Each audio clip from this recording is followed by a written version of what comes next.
aquele odor mais característico, né? Aí a gente pensa em anaeróbias. Então, vamos começar falando das vias aéreas superiores, né? Mas agora começando a falar um pouco dos antibióticos que agem nessa parede bacteriana. E é o beta-lactâmico os principais antibióticos, né? Começando com a penicilina, aquela que foi descoberta por acaso, né, no laboratório, que elas impedem a síntese, né, da bactéria e agem na parede. Então, as penicilinas, cefalosporinas, os carbapenêmicos, começando com as penicilinas, né, que elas agem mais em gram positivo, principalmente as de primeira geração. Então, a gente falando das primeiras, né, as naturais, a mais comum, a penicilina benzatina, né, o benzetacil, que a gente usa principalmente para amidalite, né, ou infecção de via aérea superior. É um antibiótico que ele tem intramuscular, né? Não tem o VO dessa do benzatina, penicilina G benzatina. Existe a possibilidade de fazer anestésico no lugar, mas não é recomendado fazer massagem, sabe? Você faz intramuscular e se fazer a massagem não vai melhorar a situação. Por quê? Porque ele é um pó diluível, né? Ele é intramuscular justamente para a absorção ser lenta, né?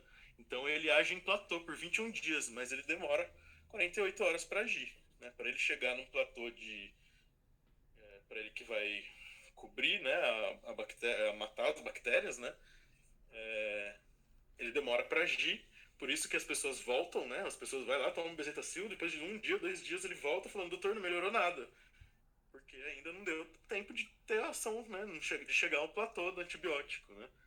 E massagear não vai melhorar a situação, né? Vai inclusive mudar a absorção, né? Não é recomendado. E a dose que a gente usa para infecção de via aérea é de 1.200.000 unidades intramuscular. E para quando a gente vai tratar a sífilis, né? A gente usa a dose dobrada, daí 1.200.000 em cada nádega. A penicilina cristalina é uma penicilina que é mais usada em criança. Ela tem ação mais rápida, mas é difícil, né? Porque tem que fazer acesso venoso, né? Ou da IM em criança. Então, sempre a gente evita para fazer IV e IM em criança. Principalmente também pelo tempo de ação, né? Ela tem que ser feita de 4 em 4. Então, uma medicação que tem que ser usada com cautela na pediatria, né? A procaína e a outra, a gente não... A penicilina com procaína, a V-procaína e a G-procaína, também é pouco usada, né? Eu, na minha prática clínica, eu não vi usar ainda, né? Se o Antônio quiser comentar um pouco sobre as penicilinas aí, por favor. Acrescentar algum detalhe. Ah, pessoal, ele falou da penicilina benzatina usada para amidalite, sífilis e infecção de pele. Alguém lembra uma outra indicação que a penicilina benzatina também é a primeira escolha?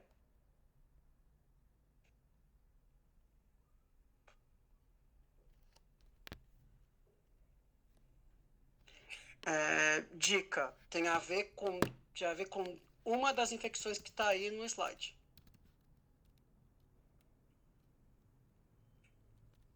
A meningite, Raíssa, ela não é indicado porque a penicilina benzatina não ultrapassa a barreira hematocefálica. A pneumonia, ela antigamente a penicilina benzatina era a primeira escolha, porém foi muito utilizada principalmente após a Segunda Guerra. Então, não é a melhor escolha. Difteria também não é a primeira escolha porque não ultrapassa o intestino. A indicação é febre reumática. Vocês lembram da febre reumática com alteração valvar, que tinha que fazer bezetacil profilática a cada mensal? Lembram? Sim, fazer por causa de vegetação e tudo mais em válvula. Isso mesmo. Fazer por causa de vegetação para evitar estenose mitral. Paciente com febre reumática, a gente tem que fazer profilaxia com bezetacil para evitar estenose mitral. E isso despenca em prova de residência. Eles vão no 6º ano, eles vão prestar no fim do ano, isso cai muito. Então, estudem depois a indicação de penicilina benzatina para febre reumática, quanto tempo até que idade, tudo certinho, tá bom? Muito bom, muito bom. Isso aí, gente. Então, continuando um pouco a aula aí, quem quiser comentar alguma coisa, é só falar. É, Então, vamos continuar falando sobre as penicilinas também, né?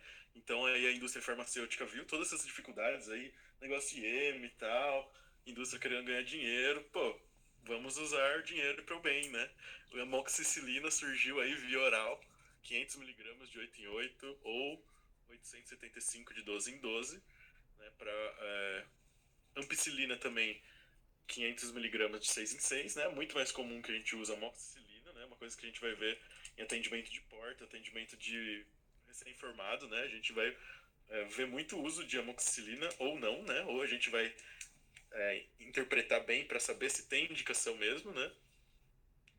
E a Staphylococcus é uma bactéria que já conseguiu ficar resistente a essas criou a penicilase, né, para quebrar a ação do beta-lactâmico, né?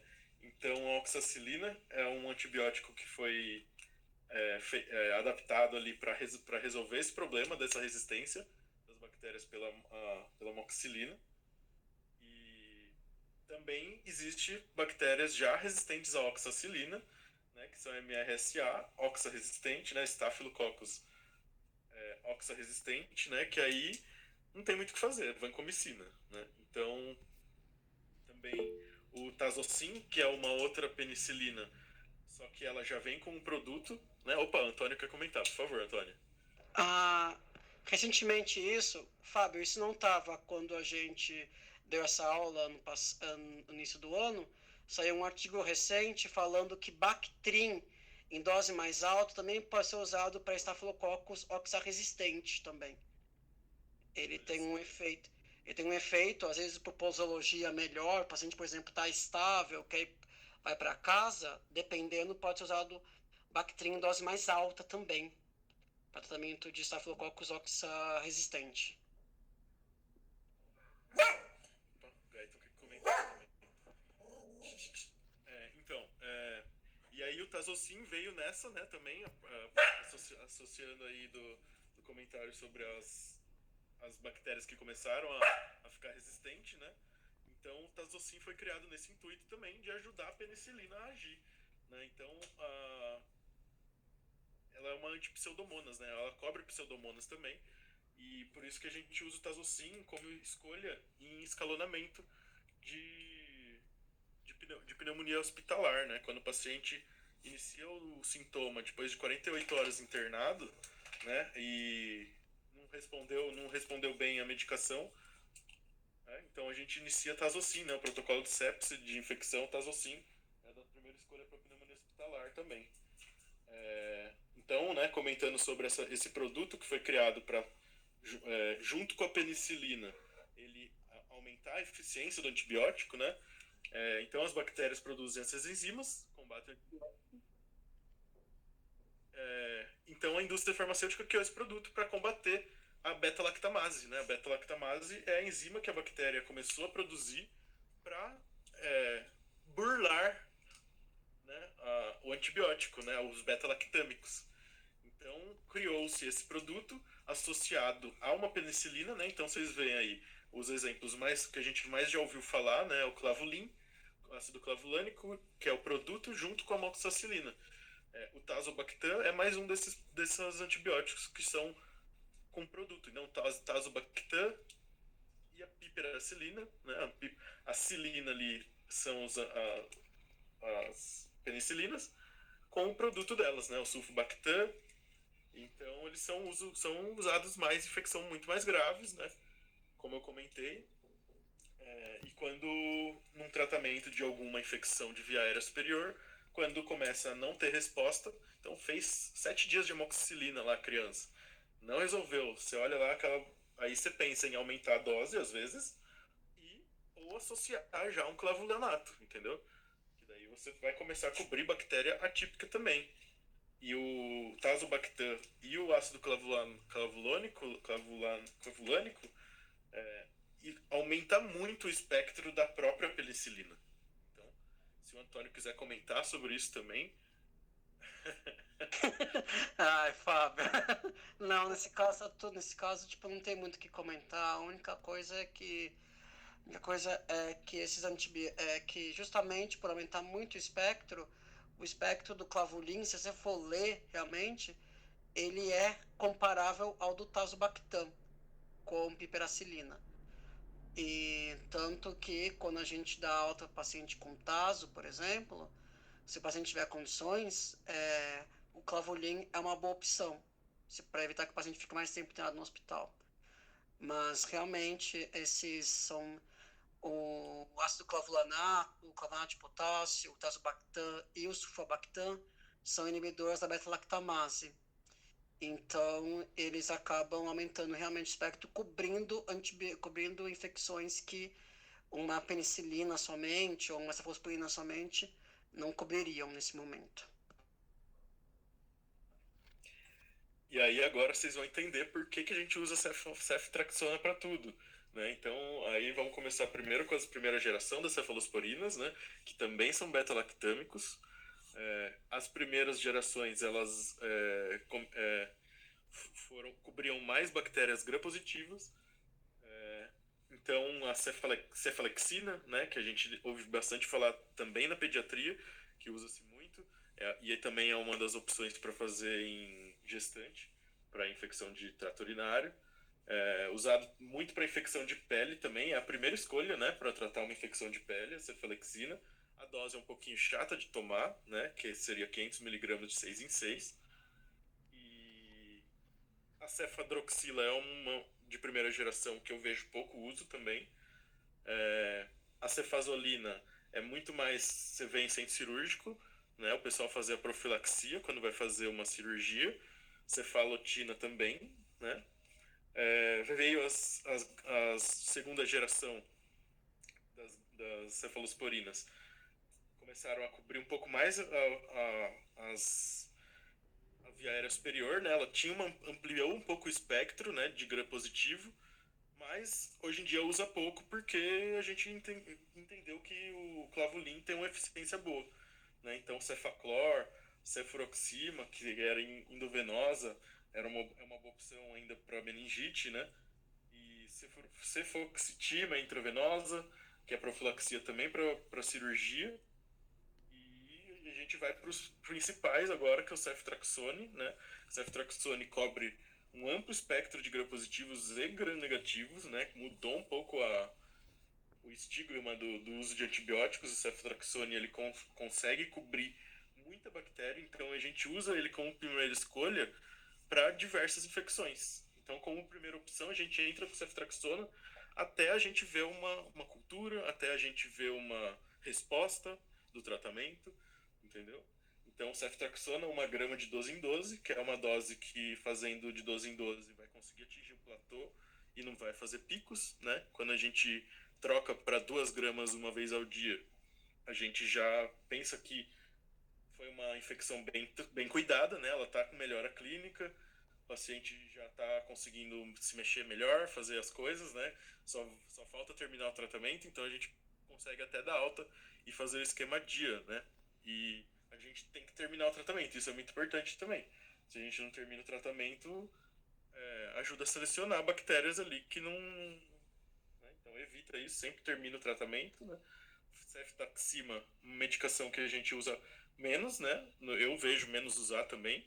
Ceftazidima é um mais recente, que ele cobre pseudomonas, então uma infecção mais complicada, a infecção associada à ventilação, que pega com as bactérias hospitalares, que já tem um grau de resistência, aí a gente entra com o ceftazidima. Né? Também existe o ceftazidima com produto, né, que é o avibactam.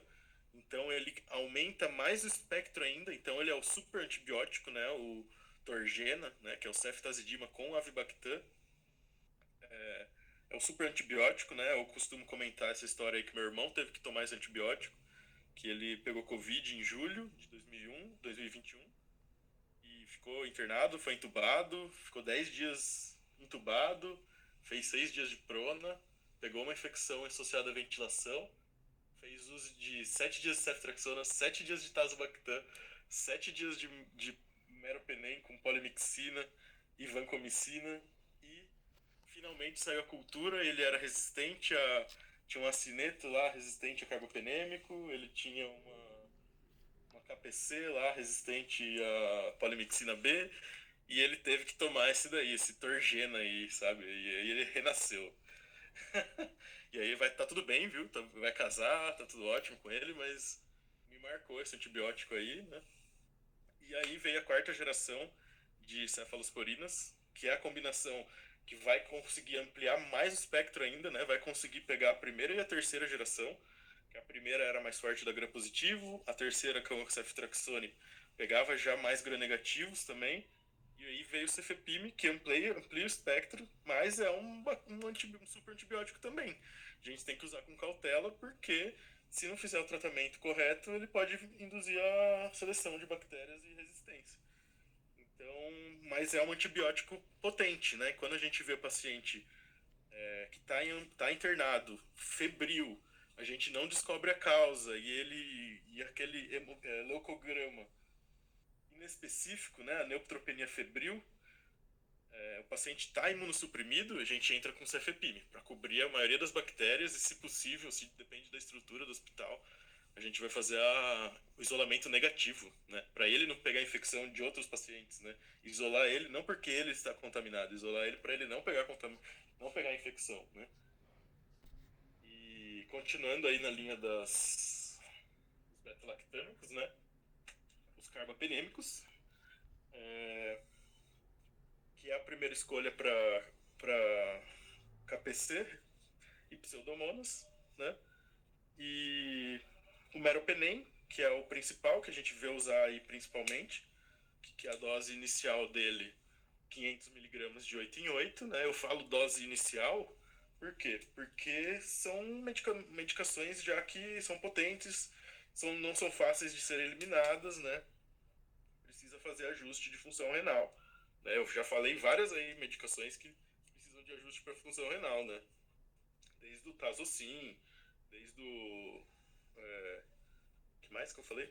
Principalmente Tazocin, o Meropenem, né? O Vancomicina, que eu citei também. São medicações que a gente tem que fazer ajuste à função renal. Então a gente vai medir creatinina, fazer clearance diariamente para ajustar a dose. Né? Cada medicação existe um ajuste de dose, né? Por isso que no começo eu recomendo o Etbook que tem isso. A gente consegue ir lá e procurar. E aí, Antônio, se você quiser comentar um pouco sobre carbapenêmicos, por favor. Os carbapenêmicos são beta-lactâmicos. Então, eles têm uma... O Fábio, acho que a chamada vai terminar em 10 minutos aqui, parece. Então, tem que criar outro link. Os carbapenêmicos, eles são também beta-lactâmicos. Eles são a última classe de beta-lactâmicos. Então, eles também podem sofrer ação de beta-lactamases, embora em menor grau do que os outros antibióticos. O KPC, que é a Klebsiella produtora de carbapenemase, é o exemplo mais comum disso. A Klebsiella ISBL, ao contrário, ela só produz ela só produz o caso de beta-lactâmicos. Então, os beta-lactâmicos de primeira geração, com as penicilinas e as cefalosporinas, não atuam, porém, o carbapenêmico, que é um beta-lactâmico mais recente, eles atuam. Então, é importante vocês lembrarem disso também, tá? E outra coisa, um paciente que é alérgico a penicilinas, ele pode ser também alérgico a cefalosporinas e a carbapenêmicos, porque são o mesmo espectro, são a mesma estrutura. É isso aí. Então, vamos ver se a gente consegue então mudar. Colocar aqui para apresentar esse outro link aqui que o... Vocês estão me ouvindo aí? Tá me ouvindo aí, Victor, no outro? Sim. Tô escutando lá já. Nossa, tô perdido aqui agora.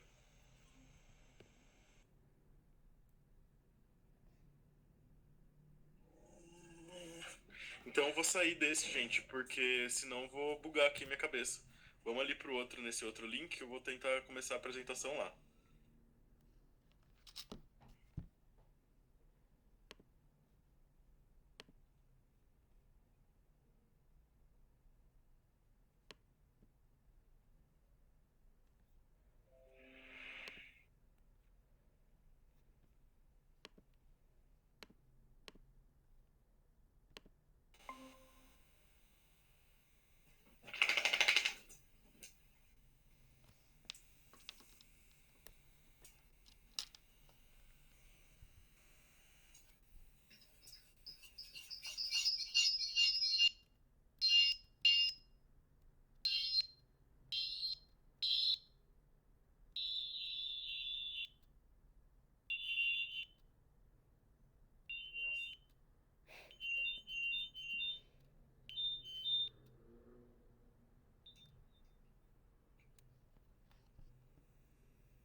Professor, se você estiver usando o PC e o celular, tem que ficar com um dos dois com o áudio desligado. Senão dá esse. Aí, gente, deu certo. Conseguiu agora aí? Voltou aí pra onde tava? Tô escutando? Tudo certo, doutor. Sim, tudo certinho. Nossa, desculpa aí, gente. Então, continuando aí, né, o comentário do Antônio sobre os Klebsiella, né? E vamos falar sobre pneumonias atípicas daí, né? As pneumonias atípicas, como eu estava falando lá no começo, são as pneumonias que com bactérias atípicas, né? Porque o paciente que tem um histórico clínico mais suscetível acaba pegando esse tipo de bactéria. Mas também pode acontecer com uma pneumonia da comunidade também, pode ser uma bactéria atípica, né? Então, as mais comuns que a gente usa é a azitromicina, que é uma dose fácil de ser tomada, ficou famosa aí no uso do Covid. Ah, o Antônio quer responder aí? Responde aí, Antônio, sobre a ampicilina, eu continuo.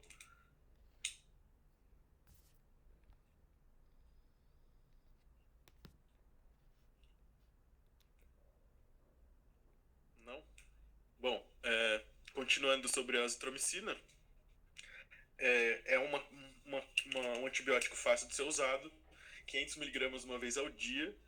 A absorção dele é melhor quando é feita em jejum, né, de preferência com o intestino vazio, mas ele é um antibiótico ruim de tomar porque ele tem gosto metálico, é fácil a posologia, né, mas é difícil a aderência. Então, como a absorção é melhor em jejum e tem esse gosto ruim aí, o pessoal acha ruim, né? Então, quando o paciente está internado e ele não está em condição de engolir, a gente usa claritromicina endovenoso. Aí a dose é um pouco diferente, 500 miligramas de 12 em 12. Né? Mas são os macrolídeos. Ele age em outras. Ele não age na parede, né? Então, ele é o tipo de antibiótico que não é o uso de primeira escolha, geralmente, em infecção de via aérea superior. Por quê? Porque a maioria das bactérias de via aérea superior são as gram-positivas. Antônio, quer falar? Não? E então a gente usa para pneumonia típica, né? A gente usa mais quando tem uma patologia associada, um DPLC ou uma infecção já tentada de tratar, né? Na hora que você vai escalonar. Quer falar, Antônio? Não, Fábio, é que o áudio não estava indo a primeira vez. Alguém tinha perguntado no outro chat se a ampicilina existia via oral. Sim, existe comprimido de ampicilina. Ele não é muito utilizado porque no SUS é muito difícil, mas ele existe sim. Então, se tiver que fazer ampicilina via oral, ele existe sim, tá? Então é isso. Aí a gente não costuma usar como primeira escolha, né? A azitromicina. Que ele age em ribossomo, ele não age em parede, né? Vocês lembram que as bactérias atípicas é aquelas que eu falei que não tem parede. Então a azitromicina ficou famosa por causa do Covid, né? Trata tudo, né? Até os vírus, só que não. Bom, tem a indicação, né? A gente associa ali quando a gente vê por exemplo, uma paciente que está grave ali com uma pneumonia, a gente tenta cobrir a maioria das bactérias, né? Então é comum a gente associar lá na enfermaria, por exemplo, né? azitromicina para paciente que já tem comorbidade e está com uma pneumonia descompensando uma comorbidade dela, entendeu? Por exemplo, uma IC, por exemplo, uma injúria renal. Então, se tá junto com uma infecção de via aérea superior, a gente tenta cobrir, né? Então aí vamos falar sobre trato urinário, né? No trato urinário, o antibiótico que é mais lembrado e mais usado é a quinolona, né? Que por acaso aí é um produto da cloroquina, né? A gente não esquece do Covid. Então a segunda geração, que foi a mais famosa, né, das quinolonas, que é a norfloxacina e a ciprofloxacina. A ciprofloxacina a gente vê muito comum, a gente pensa em infecção de trato urinário, pensa em ciprofloxacina, né? Porque é um antibiótico de amplo espectro também. Tem um espectro parecido com o ceftriaxona, né? A diferença é que o ceftriaxona pega pneumococo também, né? Então por isso que o ceftriaxona a gente usa para via aérea superior e o ciprofloxacina a gente vê mais para via aérea inferior, para infecção de trato urinário e infecção de trato gastrointestinal, né? E só que hoje em dia tá tão usado, né, que nem sempre vai ser a primeira escolha. Muitas vezes na cultura vai vir uma resistência, entendeu? De tanto que as pessoas vêm usando nos últimos tempos, né? E a norfloxacina, um antibiótico também é usado para infecção de urina, mas também ele tem um uso clínico interessante que é na profilaxia de PBE, né? E até no tratamento.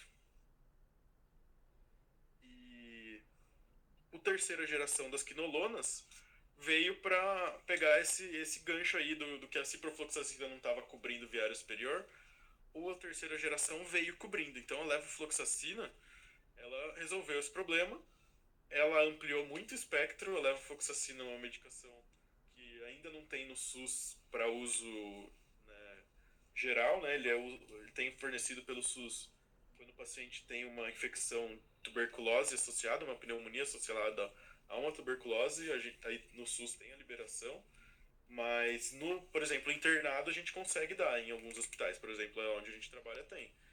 No Pedreira tem, né? O levofloxacino, que a gente pode dar para o paciente internado, via oral, né? É uma medicação que cobre bastante bactéria, gram positiva, gram negativa, e é de fácil uso, né? O paciente às vezes não tem acesso venoso, já tem comorbidade, já não respondeu bem a tratamento com ceftriaxona, a gente pode pensar num levofloxacino para ampliar esse espectro, né? Mas também tem que ver a dose, né? Por peso, por criança, a gente não passa de 500 miligramas ao dia, né? Menos de 40 quilos. Mas para adulto, se você der só 500 miligramas uma vez ao dia, não vai tratar, não vai chegar ao platô, tá? Então a gente aumenta um pouco a dose, né? Vai para 1 grama ao dia, né? 12 em 12, 500 miligramas de 12 ao 12.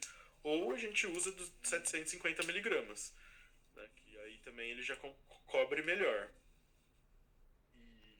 Menções aí honrosas aos moxifloxacino, que também é um de terceira geração, que é mais caro ainda que o levofloxacino, mas também é mais potente, né?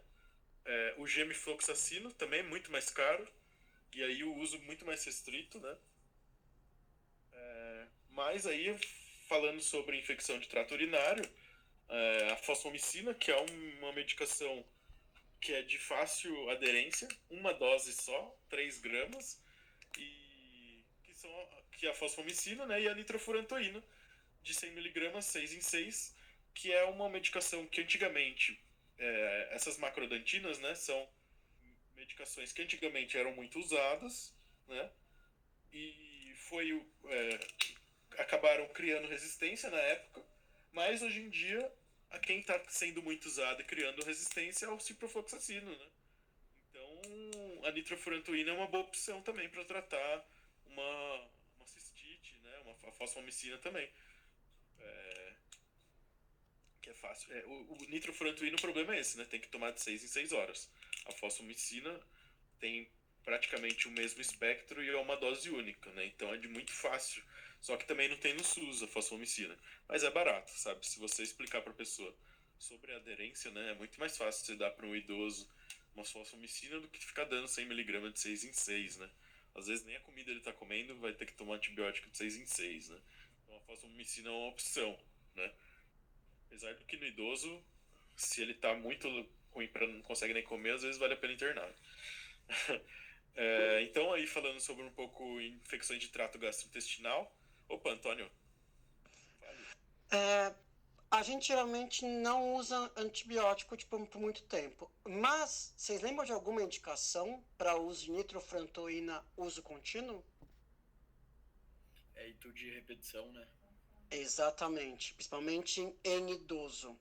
E tudo de repetição, você acaba fazendo nitrofurantoína para evitar que ele pegue.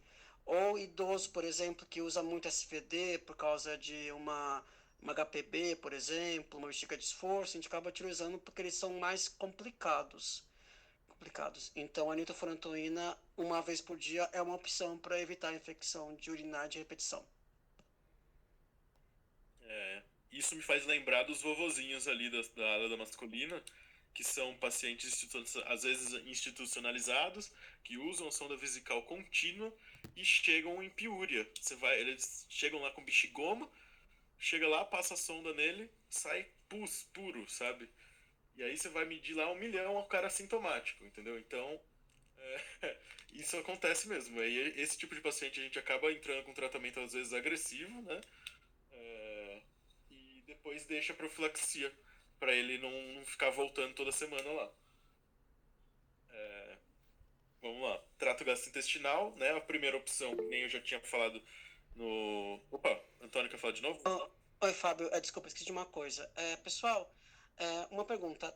Toda leucocitúria trata? Não, porque às vezes é bacteriúria assintomática, né? Isso mesmo. E quais são as indicações de tratamento de bacteriúria assintomática? Acho que é idoso e gestante, né? Idoso, não. Gestante, sim. Ou a indicação também é quando vai fazer cirurgia urológica, por exemplo, fazer uma raspagem de HPB, vai fazer um sling, por exemplo, continência urinária. Também trata a bactéria assintomática para evitar sepse.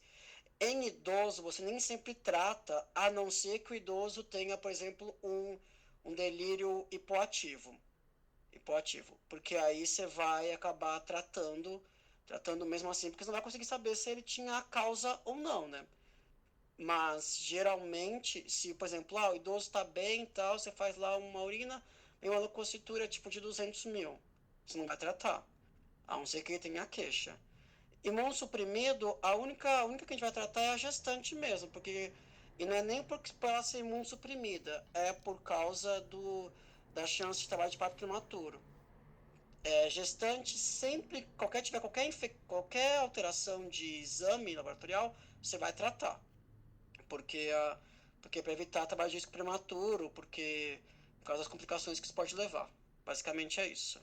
Então, lembrando, gestante e programação de cirurgia urológica. Boa, isso mesmo, tem que lembrar, isso aí é verdade. Importante. Então, trato gastrointestinal, as quinolonas, né? Primeira opção. Quem já passou aí em estágio de cirurgia vai lembrar do Cef Metro, Cipro e Metro para todo mundo, quer dizer, né?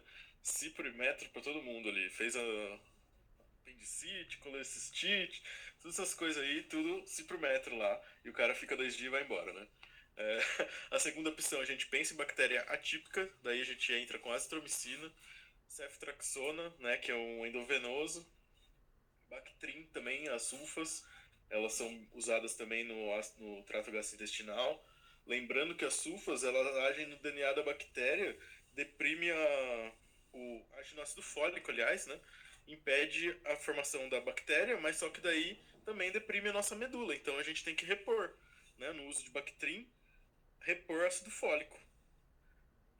Medir, né? Também fazer uma medida. Enquanto você está fazendo o tratamento, você vai entrar com o Bactrim, já faz a medida do ácido fólico, já programa, né, para ver se você deixa o paciente redondinho.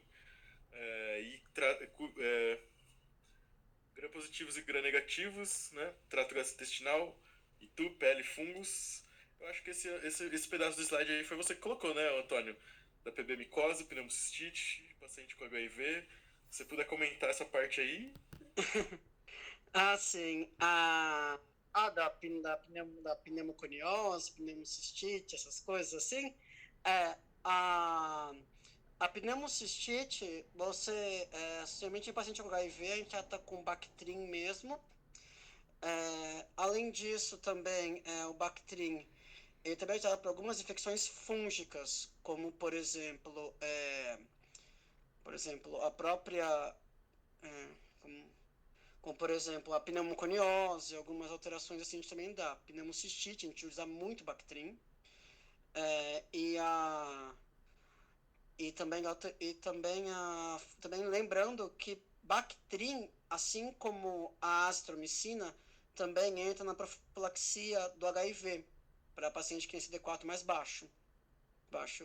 Isso não vou entrar em detalhes agora, porque é muita coisa, mas estudem depois essas indicações de profilaxia, porque isso também cai em prova e é muito importante, porque sabendo a doença que o paciente tem, você consegue inferir o CD4 que ela tem também no HIV, tá bom?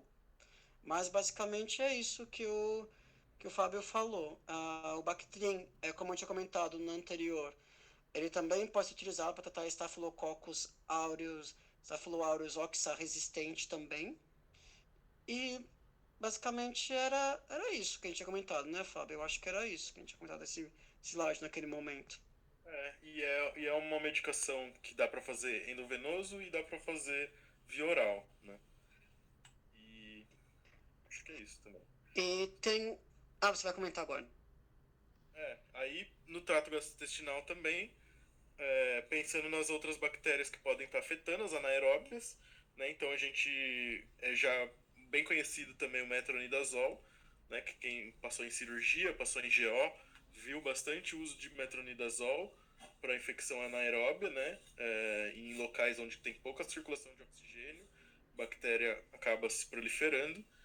E a clindamicina, um antibiótico muito bom também, que ele cobre bastante gram-positivo, então é uma medicação que a gente usa muito para infecção de pele, né? Então uma erisipela a gente associa um ceftriaxona com uma clindamicina, que daí você vai estar cobrindo bactéria anaeróbia, vai estar cobrindo bactéria gram-positiva. O Antônio quer falar? Fale. Pessoal, pensando que você quer tratar trato gastrointestinal, metronidazol, melhor VO ou EV? Sim, geralmente prioriza VO por causa disso, embora o EV não tenha tanto baixo espectro, tá? Mas VO sempre é melhor porque acaba atingindo diretamente o trato gastrointestinal, então ele acaba sendo digerido melhor. Clindamicina também, se for para trato gastrointestinal ou via aérea superior, tal, VO sempre é melhor também. Então é uma medicação que dá para fazer, né? O início de um tratamento de uma erisipela ou uma erisipela que não respondeu a uma cefalexina, dá para a gente ampliar com clindamicina. E alguns antibióticos aí alternativos aos gram-negativos são os aminoglicosídeos, a amicacina e a gentamicina, mas é um uso mais restrito, é um uso com mais cuidado, né? Mais do que os outros, né? Não que o Bactrim também tem ajuste para função renal, né? A amicacina e a gentamicina, a gente tem que ter cautela porque eles são ototóxicos, eles são nefrotóxicos, então pode acontecer do paciente perder a audição, então usar com muito cuidado, né? Escolher bem a indicação dele, geralmente baseado em cultura, né? A gente não usa muito esse antibiótico. Que eu me lembre mais na GO, usou um pouco de gentamicina ali para paciente que tem a rotura prematura de membrana, né? Elas acabam usando, mas com cautela, né? Sempre monitorizando, são pacientes jovens, né? Monitorizando função renal. Então, chegando na parte de infecções de peles, né, partes moles, as bactérias mais comuns são as gram-positivas, principalmente, e anaeróbios, né? Então, usa-se mais as cefalosporinas de primeira geração, que são a cefalexina, né? Pode ser usado também a penicilinas, uma infecção mais grave, mais crônica, podemos usar o clavulin, né? Depois de ter tentado alguns, podemos associar o clavulin, né? Quando está com resistência, quando não está conseguindo tratar. Quando a infecção é mais sistêmica, a gente associa uma quinolona, uma ceftriaxona, o metronidazol, né? Então, a erisipela também, a gente tem que pensar na infecção do Staphylococcus, né? Que é a bactéria mais comum na pele. Então, quando saiu a cultura e precisa fazer oxacilina, quando não respondeu a nenhum desses tratamentos anteriores, aí a gente pensa no oxacilina. É uma medicação também que não deve ser usado a rodo, né? Não é uma medicação que tem que chegar usando. É uma medicação que tem que ser usada com cuidado, né? Porque a opção, além dela, vem aí um glicopeptídeo, né? Que também é tóxico, nefrotóxico, ototóxico, que pega o gram positivo, que é resistente à oxacilina, né? Que é a vancomicina. Vancomicina, a dose inicial é 1 grama, na verdade 1 grama de 12 em 12, se eu não me engano. Mas é a dose inicial 1 grama ao dia, e o ideal no serviço é procurar o exame laboratorial vancocinemia. Você dá a primeira dose no dia cheio, no outro dia você mede a vancocinemia, para você ver se chegou no valor ideal para esse paciente, sempre com cuidado com a função renal. Então, todo dia medir o clearance de creatinina, né, a taxa de filtração glomerular, para ver se o paciente não teve lesão renal, para fazer ajuste da dose. Então, aí, aquela hora que a gente tinha comentado, né, sobre o uso de antibióticos na gestação. Opa, Antônio, sempre tem um comentário pertinente. Pode falar. A vancomicina, geralmente a gente faz endovenoso. Existe outra forma de administração da vancomicina? Essa o Fábio sabe porque eu já expliquei bastante, mas alguém sabe? Eu tive que usar essa semana, cara.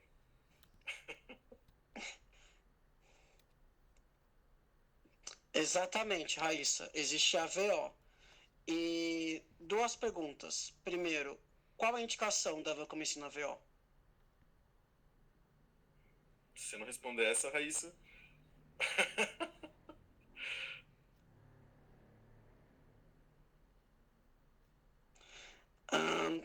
Mas qualquer infecção, trato gastrointestinal, você dá vancomicina via oral? Então, a gente usou essa semana num paciente que tava com colite. Não sei se essa é a resposta, né? Mas.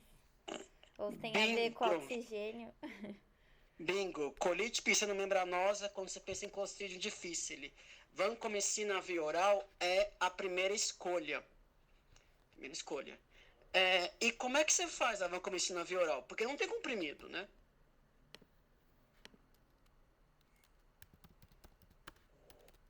Toma, isso mesmo, velho. Dilui lá e toma. A mesma coisa que você ia fazer na veia, faz no oral.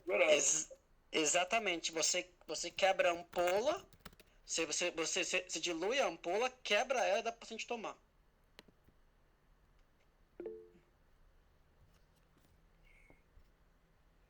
É que age direto, né? Age in situ. A absorção é in situ.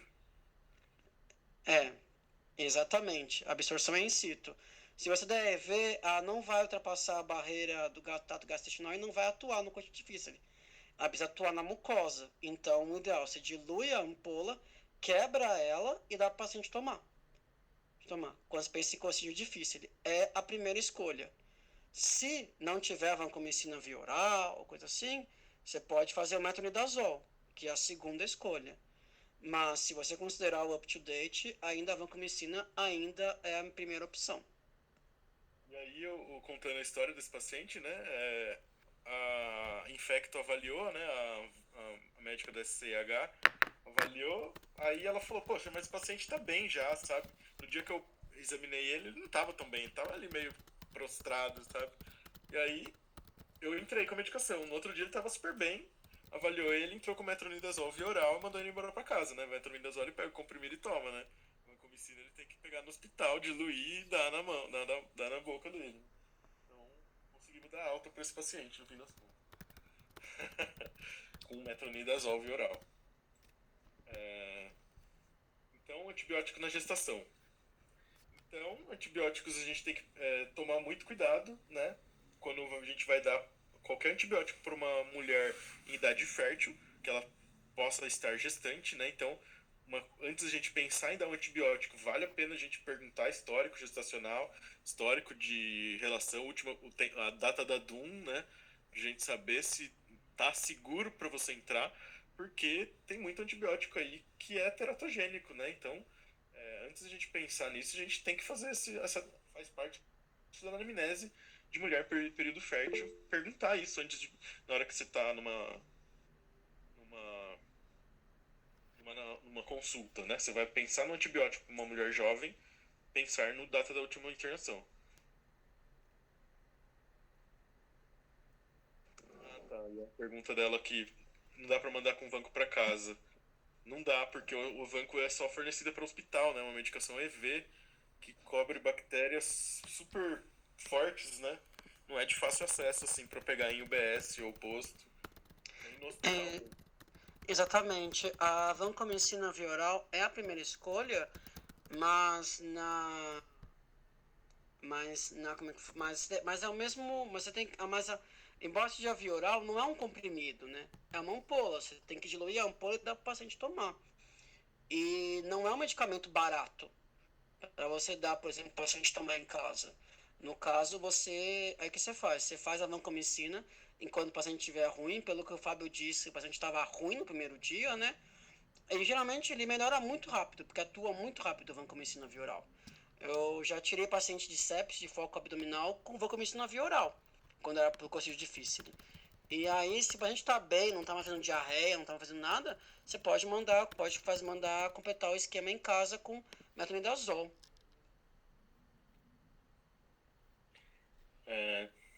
Então, isso aí. Voltando lá para gestação, né? Quando a gente vai pensar no antibiótico para gestante, então a penicilina pode, né? Só a oxacilina, que é uma penicilina mais forte, que daí não dá. A cefalosporina, ceftraxona pode, né? Cefalexina pode, mas a cefoxitina não. Macrolídeos pode, melhor é o azitromicina, porque é o que tem estudo, né? A claritromicina, como ela é feita endovenosa, não tem estudo com paciente gestante, não tem tanta indicação assim para fazer para ela em hospital com um N suficiente para fazer estudo. Então eles têm estudo com azitromicina, se for escolher vai fazer via oral. A quinolona, que é o ciprofloxacino, não pode, é teratogênico, né? Os aminoglicosídeos não pode, né? Amicacina, gentamicina, ciprofloxacino, levofloxacino, não pode. As sulfas, porque ela age no ácido fólico, você não vai poder dar no início da gestação. Lembrando que a gestante a gente suplementa até o ácido fólico, né? Então você não vai dar uma medicação que vai diminuir ácido fólico para gestante, né? O metronidazol evitar no primeiro trimestre. Sinceramente não me lembro o motivo, se o Antônio quiser comentar. Então, aí fica É teratogênico também no primeiro trimestre. Ele acaba diminuindo a tubulação de tubo neural também. Então aí você evita no primeiro trimestre. Aí no segundo trimestre, como o tubo neural já está formado, você pode começar a usar. Então, bem relevante, né? A gente tem que evitar teratogênio. Então, aí tu em gestante, a conduta é pedir uma orocultura e se ela tiver muito sintomática, a gente pode entrar com antibiótico cefalexina, se tiver aquela história clássica, né? Aquele exame de urina com leucocitúria, que você fala, putz, vou ter que entrar, né, com antibiótico. Já pede uma orocultura, porque se não der certo esse tratamento, você vai ter uma cultura, né, para você conseguir agir precocemente, né? Então você vai entrar com a cefalexina, que é a cefalosporina de primeira geração, cobre as gram-positivas, mas cobre também alguns gram-negativos. Segunda opção, cefuroxima, mas cefuroxima é uma medicação que também não é tão comum de usar. A fosfomicina é uma outra opção, que é aquela de dose única, e a nitrofurantoína, a partir do segundo trimestre, também pode ser usada. Agora, se a gestante está com pielonefrite, teve febre, sabe, tem outros fatores aí que contribuem para dar o diagnóstico de pielonefrite, Aí tem que fazer a urocultura, internar e já entrar com ceftriaxona EV. Né? Não dá pra brincar daí. Né? Pra não deixar uma gestante entrar em sepsis, pelo amor de Deus. Então, aí falando um pouco sobre o antibiótico, a polismixina B, ele é uma medicação que pega bastante bactéria gram-negativa, então ela é usada para trato urinário. Ela é uma bactéria que também consegue atravessar a parede hematoencefálica, né? Então usada em meningite, usada em infecção de corrente sanguínea, mas é uma medicação nefrotóxica, né? Tem que ter cautela no uso dele, fazer a clearance, né? Que eu já citei. Agora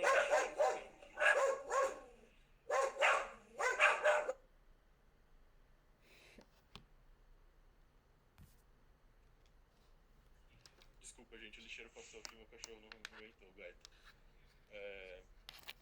Então, a polimixina também ela aumenta a produção de melanina. Então, o paciente às vezes está fazendo tratamento com polimixina B, você vê ele começar a ficar mais escuro, a pele vai ficando mais escura, vai produzindo mais melanina. Né? Então, você vê o grau de toxicidade da medicação. Né? Ela tem várias interações, é uma medicação usada com cuidado, geralmente ela usa mais após um resultado de cultura, né, guiado, né, não é uma medicação que a gente entra empiricamente. Então, citando também sobre a nefrotoxicidade, né, paciente com alteração da função renal, calcular o clearance diariamente e ajustar a dose para cada antibiótico. Cada antibiótico tem o seu ajuste. Então, eu não sei de cabeça, eu precisaria de uma tabela, existe tabela em livros e tal, mas o Whitebook tá aí, né? Então, menções honrosas aí, que também coisas importantes de ser comentadas.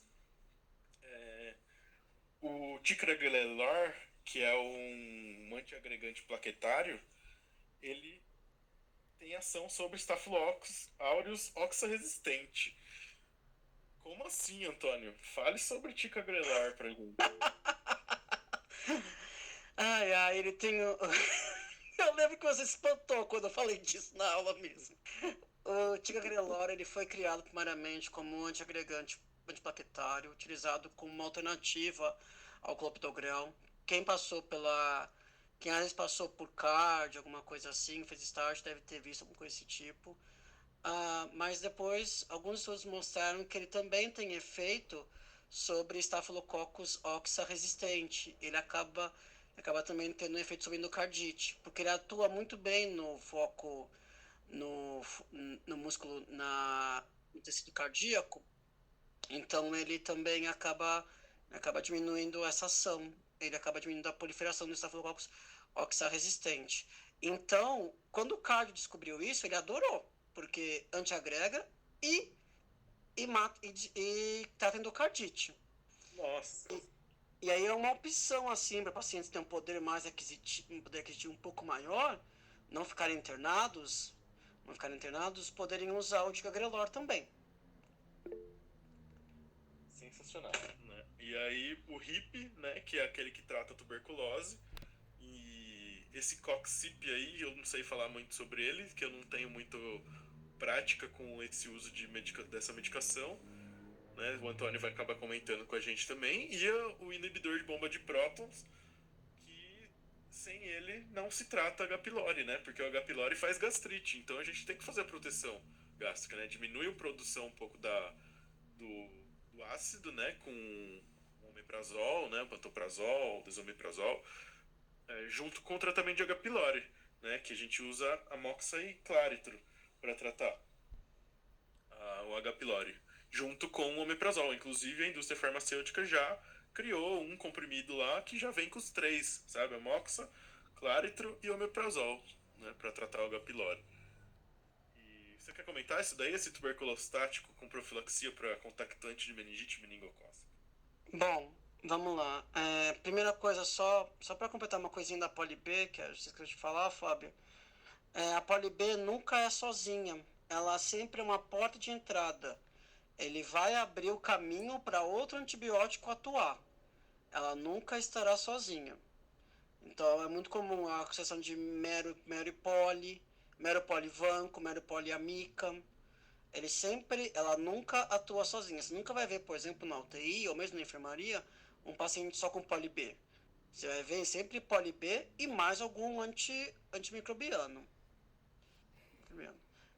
Pode voltar lá agora para tuberculose, Fábio. O RIP, o RIP ou Coxip, dependendo do local onde você está, é a mesma medicação no caso.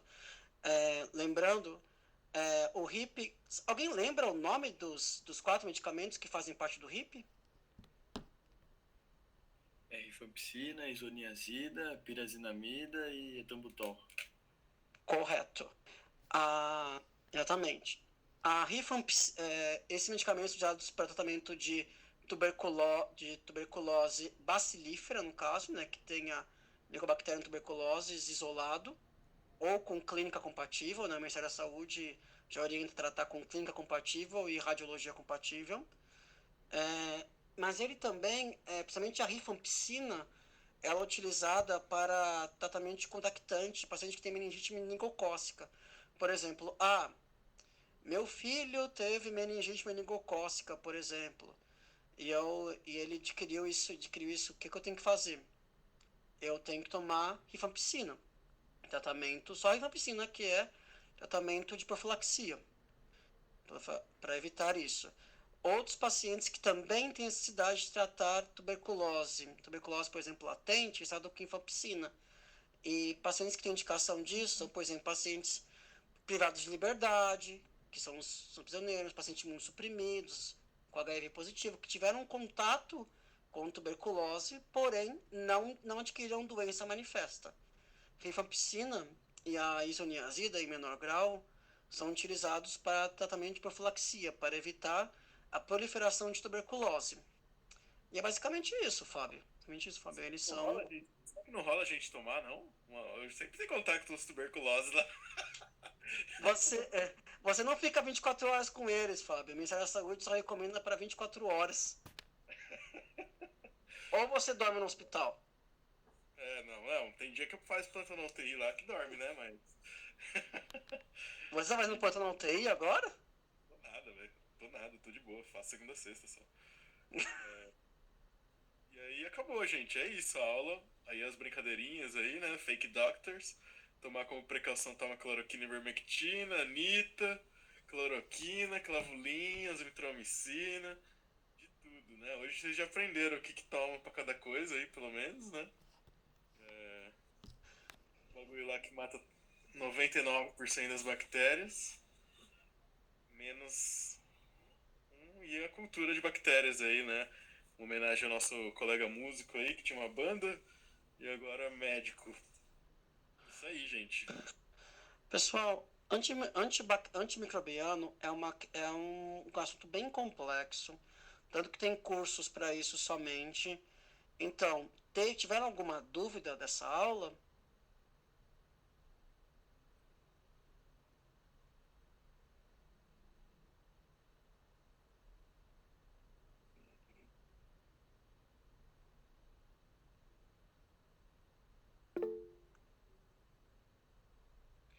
Acho que é isso, né, galera? Vocês vão ter dúvida quando vocês forem estudar isso, e aí as dúvidas vão surgir. Isso é a coisa mais comum do mundo. Eu não consegui nem entender a ponte ter dúvida. Isso é muito comum mesmo. Eu tenho uma dúvida. E esse norfloxacina aí, hein? Quando a gente vai dar, o paciente tá lá com aquela CIT, a gente vai fazer a paracentese, e ele tá com dor. A gente faz a profilaxia ou espera o resultado do líquido acítico? O paciente, ele está com dor? Ele está com dor, é isso? Tá com dor ali. Você palpa a barriga dele, tá com dor, a gente vai lá, tira 4 litros de líquido acítico da pessoa, continua com dor. Vale a pena entrar ou com a profilaxia ou já tratar? Ou se sair ou esperar o resultado do líquido? Mas nesse caso, se ele está com dor, ele está com clínica de peritonite, não está? Sim. Então não é profilaxia nesse momento, já é tratamento específico, né? Então não precisa esperar o resultado. A clínica você já entra com o tratamento, né, PBE? Sim, aí se não vier nada, por exemplo, vier só não vier com a leucocitose, essas coisas e tal, pode suspender o antibiótico. Mas no início você trata, porque o paciente tem clínica de peritonite. Agora, se o paciente, por exemplo, tá só com ascite, tá com aquele inchaço lá, você tirou o líquido e não tem PBE, aí você entra com profilaxia, quando ele for pra casa.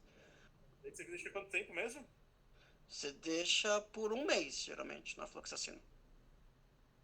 Um mês de 12 em 12? Ou um comprimido por dia? Um comprimido por dia. Tá bom, é porque é bem comum.